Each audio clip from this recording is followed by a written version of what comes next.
yung pinakamurang gasolinahan dito eh, no? Sa part na po dito. Oo. Taytay.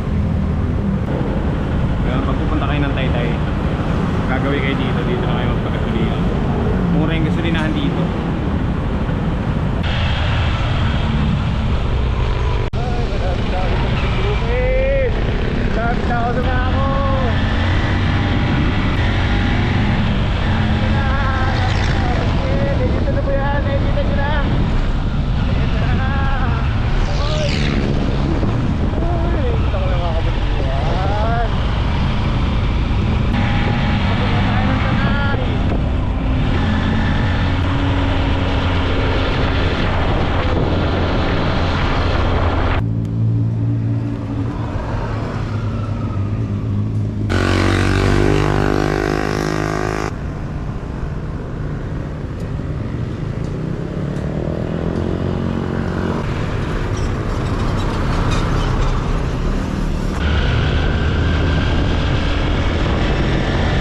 Bili muna tayo ng makakain natin, yung madadala natin kakainin. Bili muna tayo ng makakain dito. Tara.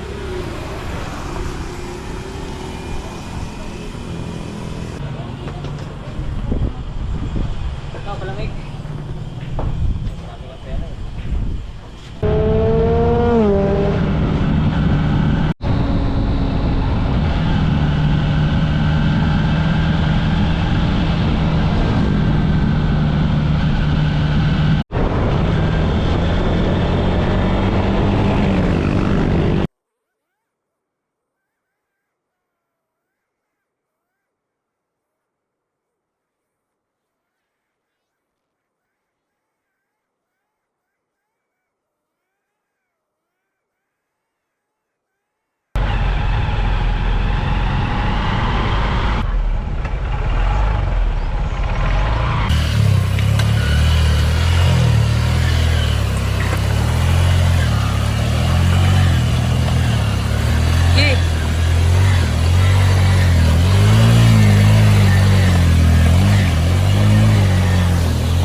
Thank you. Ano pangalan mo? Raymar po. Raymar, pare. Salamat ha, Raymar ha. Salamat. Ay, kinaya. Punong-puno.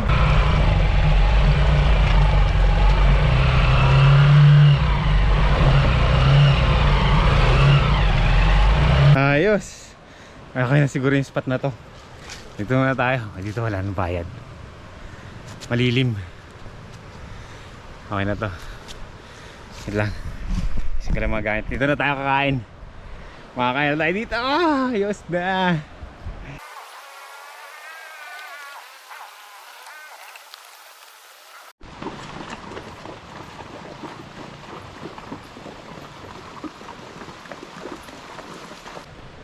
Yun. Nakahanap na tayong spot na pwedeng kainan. O pwedeng rin maligo dyan. No? Libre. Ito yung tinatawag kong therapy. Nature therapy. Tayo tayo guys. Ito yung binili kong pagka.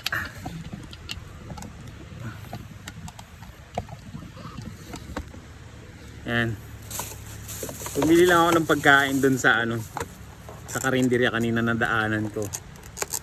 Kasi di na ako nagbaon. Di na ako nagbaon dahil siyempre mga tulog pa sila. Kaya bumili lang ako dun sa dinaanan ko ng pagkain. Gusto ko man silang isama, yung mga pamilya ko, yung mga anak ko, yung mag-iina ko. Kaso anong oras pa yun sila magsisigising eh. Mga ano pa yun, alas 12 pa yun, alas 10. Kaya sabi ko ako na lang. Sarap ng ulam ko. Ito nga pala, pag kumakain ako sa labas, pag kumakain ako sa mga karinderya, mas gusto ko kasi kaysa sa bahay. Kasi sa bahay wala akong control sa kanin eh. Pero pag sa labas, parang isang order lang ng kanin, okay na ako eh. Tapos dadamihan mo lang ng gulay, busog ka na, solve ka na. Nga pala, hindi tayo mag-iwan ng basura dito.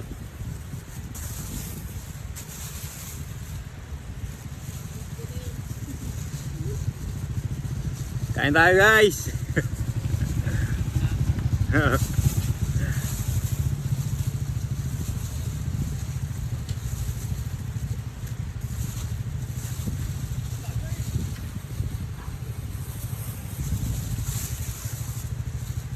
Sarap niya no, daming ampale.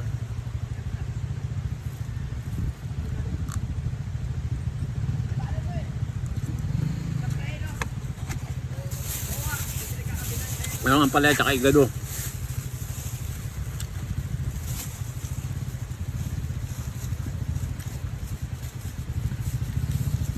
Kain tayo.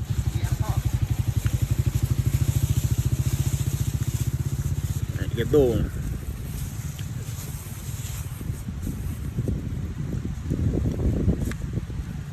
Sarap yan. Diba? Ganito lang, simple lang. Healthy foods. Healthy place.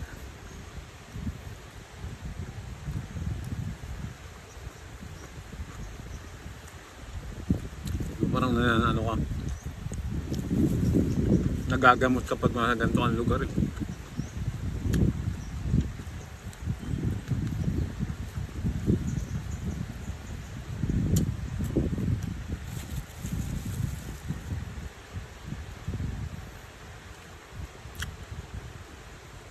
Konting kanin lang tapos damihan mo na ng gulay. Ayos na yan. Huwag madaming kanin. Masama yung kanin eh.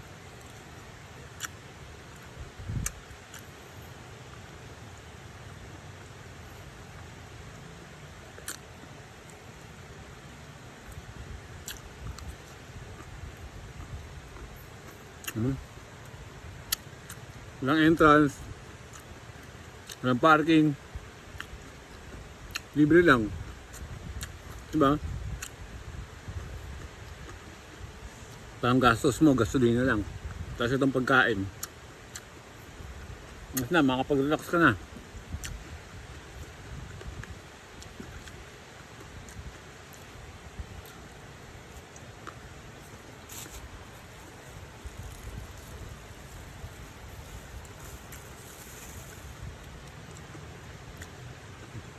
Ba?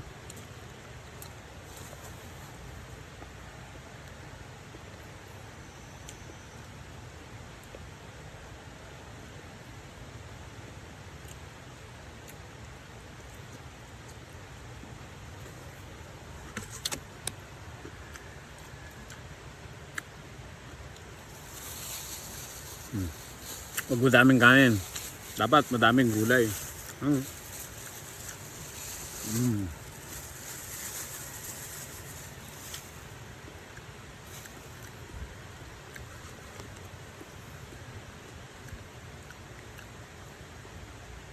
Bali palubot na tong mga ano ko eh, cellphone ko tsaka GoPro ko. Mamaya i-charge ko naman yan. At wala akong tindahan dito mamaya nang mamibila ng merienda. Uwian lang din naman ako. Hindi naman ako mag-stay dito ng ano, mga ilang oras lang. Parang ano lang, pantanggal kati lang.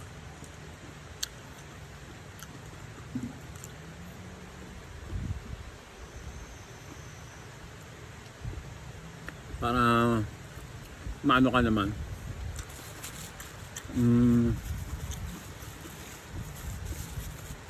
Kasi ayoko talaga ng ano eh. Ayoko ng parang matagal ka na nag-i-stay sa isang lugar. Parang mga ilang buwan ka na, yun yung laging ginagawa mo. Pag tumatagal ng gano'n, parang naano ako, nabuburyong ako. Mga isang buwan ka ng gano'n, ginagawa mo. Tapos hindi ka umaalis sa lugar na yun. Parang naano ko nun, nabuburyo ko. Kaya gusto ko aalis, lalayo. Parang ano, nare-reset. Parang i-reset mo yung sarili mo. Tapos ganun ulit. Gagawin mo na naman yun, matagalan na naman yung gagawin mo, patagalan naman na ano. Tapos labas ka naman, reset na naman. Ganun. Punta ka sa mga ganitong lugar, ma-reset ka.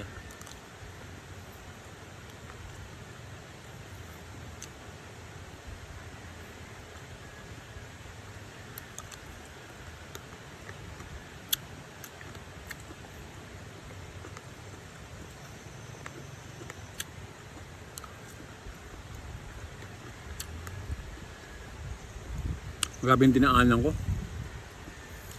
Ang lakas ng ano. Tapos walang tutulong sa akin. Ako lang mag-isa. Ang taas ng tubig. Ang kayari ako pag natumba ako doon. Dahil hindi naman ako natumba. Good for him. Mamaya naman.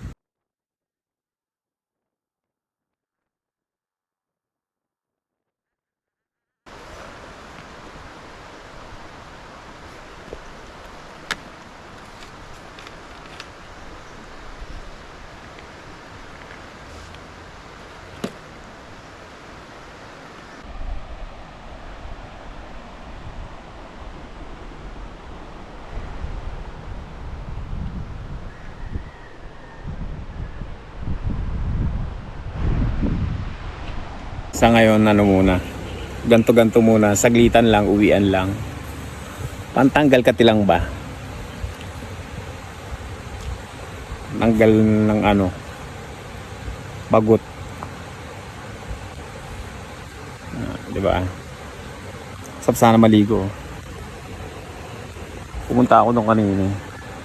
Pero malambot na yung ano doon, baka lumubog yung motor, yung gulong. Eh wala pa naman akong kasama. Walang ibang magtutulak ng motor, ako lang. Ayan, gusto ko sana maligo eh. Kaso baka mapasarap ako eh. Eh walang magbabantay nito mga gamit ko. Baka mamaya masalis yan. Kabahayan na pala to dito eh, sa likod ko. Sa likod ko dyan may mga kabahayan na dyan. Tapos itong pwesto ko na to, dinadaanan pala yan. Papunta doon. Ayan, papunta dyan. Daanan pala yan. Daanan mga sasakyan, mga tao. Eh dito na yung ano ko eh, dito na ako inabot ng gutom eh.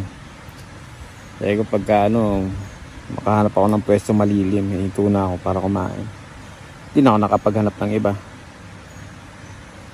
Kaya yun. Pero the best dito, wag lang umulan. Pag umulan talaga yari. Bagay may kapote naman ako. Yun, pahinga muna ako. Charge muna ang mga cellphone. Ang ganda dito. O, di ba? Ano ka, ma-reset ka. Saglit lang, maya uwi na rin ako. Gusto ko rin sana may mga camping gears na rin ako. Pwedeng mag-overnight. Sa susunod siguro mga gagawin kong vlog. Yun nga, moto camping naman. Moto camping ang gagawin kong vlog. Kaya yun. Sa ngayon ito muna. Di pa makabuelo eh. Pero gagawin ko yan. Soon. Kompleto pa naman yung gears ko. Kompleto na yung gamit ko eh. Bali nakausap ko si yung tropa. Hindi ko natanong yung pangalan. Binaba pala tong to. Tumataas pala yung tubig dito. Pag yung sa ibang lugar malakas yung ulan sa ibang lugar. Tapos dito biglang babahain yan. Biglang bubuhos dito yung tubig. Kaya delikado dito.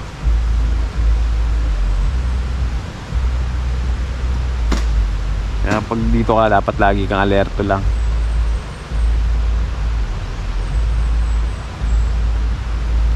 Kausap ko si ayun, tropa natin. Ayun. Yung naglilinis ng motor.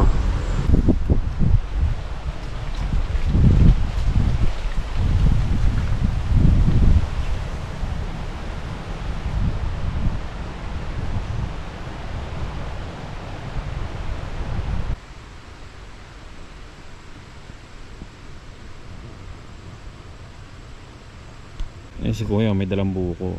Ayun. Doon. Kaya pinagbibili mo yan? Pwede bumili? Ay, isa lang po. Oo, isa lang. Inumin ko lang. Magkano ba yan? Masaya. Ha? Yan ako. Hindi, pwede okay. Ano yun? Ito pare, bayad ko. Ano? Hindi, pwedeng hindi.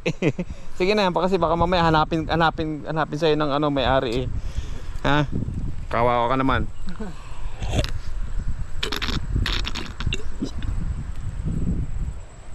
Tapos pabiyak na rin ako. Sige. Sige pare, thank you ha. Sige po, salamat. Dito ko na lang dito itapon. Oo. No? Thank you. Ang pangalan mo? Ronnie po. Ronnie, thank you Ronnie. Yun. Ay, nakapagmerienda ng buko nang wala sa oras. Ang sarap.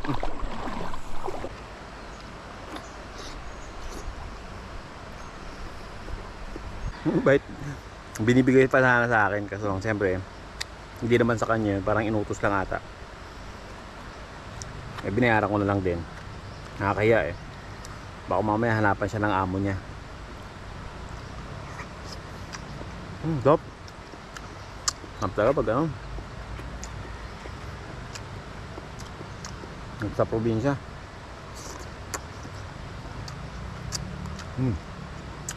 The best. And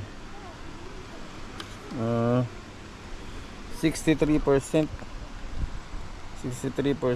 pa lang. Tapos signal wala talaga dito. Wala talagang signal dito.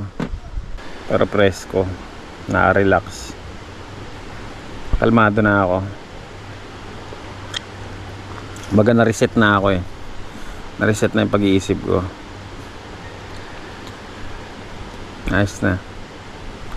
May tignan ko kung makatambay pa ako dun. Okay din dito, libre. Walang binayar. Bilang ako, nagpagas lang ako.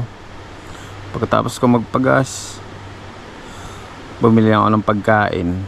Yung pagkain ko halagang 130. Nagpagas ako halagang 250 ata yun.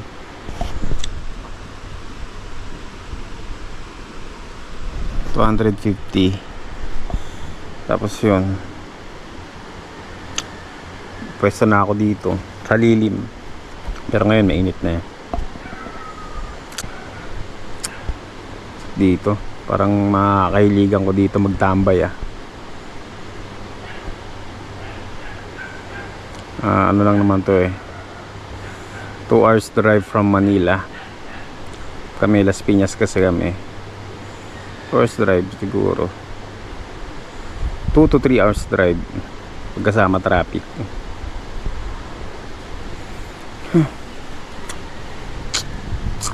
Okay, nakakalma.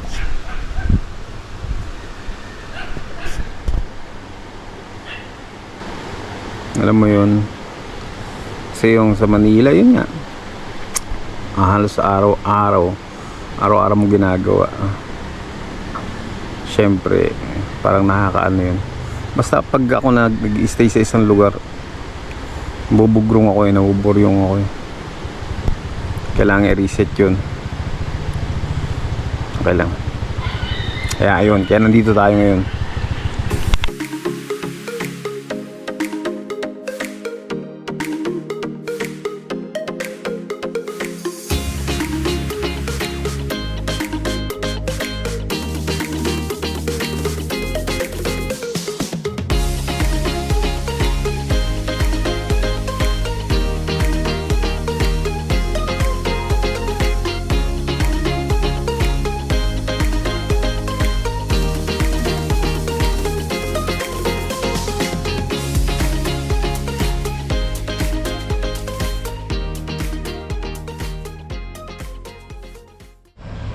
Yun guys, pack up na ako. Tigpit ko na yung mga ibang gamit. Tapos kukuha na lang ako ng konting clip dun sa ano, sa may dun sa may ilog, sa tabing ilog. Okay, alright.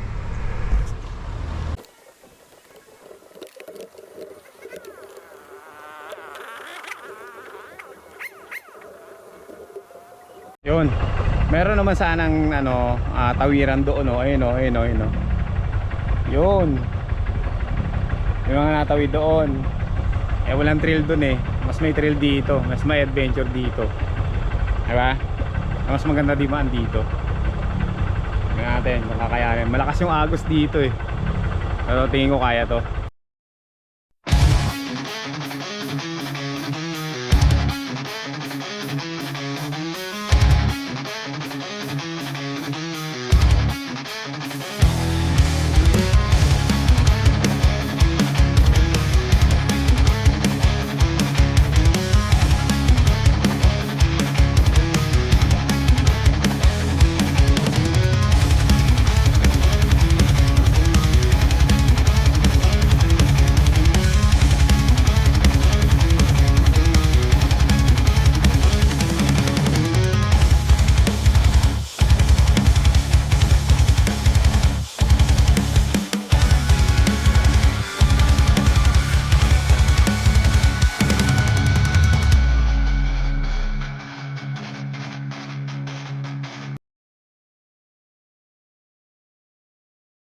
Yan na, uwi na.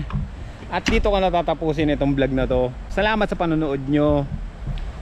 Siguro sa susunod, moto camping naman tayo. Sa ngayon, hindi ko pa magagawa yon. Bali, ito na lang muna sa ngayon. Parang uwian lang. Ngayon, alas 3 na. Time to go home. Yon. Hanggang dito na lang. Salamat sa panonood. Salamat sa inyo.